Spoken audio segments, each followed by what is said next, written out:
Hi everyone, this is Asaf, and today I'm going to boost your game with Omoplata entries and finishes. I like to look at the Omoplata as a position rather than just a submission, but the shoulder attack it creates is one of the staples of my game. The Omoplata, in conjunction with armbars and triangles, create a devastating triple attack for bottom guard players. In the first Omoplata I'm going to show, we're going to look at how to enter the Omoplata from rubber guard. In the second technique I'm going to show a more classic entry with a Kimura setup. And finally, in the last technique, I'm going to show how to counter a common reaction when your opponent postures up in the Omoplata.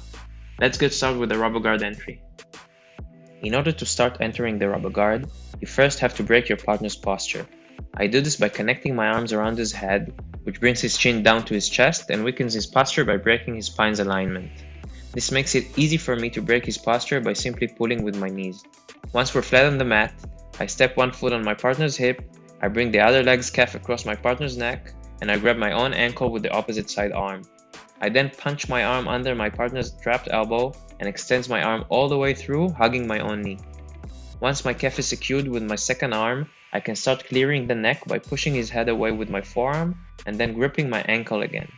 I circle my top leg inside and below my forearm, replacing my forearm with my ankle against his neck and extending my leg in order to push my partner away and enter the Omoplata position. Notice that I reach my near arm over his hips to prevent him from rolling. My goal now is to break my partner's posture and flatten his body on the mat.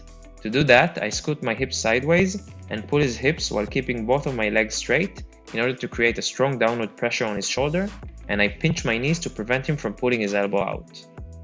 Once my partner is flattened out, I bring my heels to my butt, underhook his far shoulder with a gable grip, and drive forward in a 45-degree angle to get the tap. To set up the more classic Omoplata, I first swim my hands under my partner's arms in order to break his post and pull him in with my knees. A common reaction your partners may have is to post their hands on the mat. I take advantage of that to sit up and grip my opponent's elbow with both hands, going over his shoulder with my far hand and pull his elbow to my chest. I fall back, taking his elbow with me, and swing my leg over his shoulder.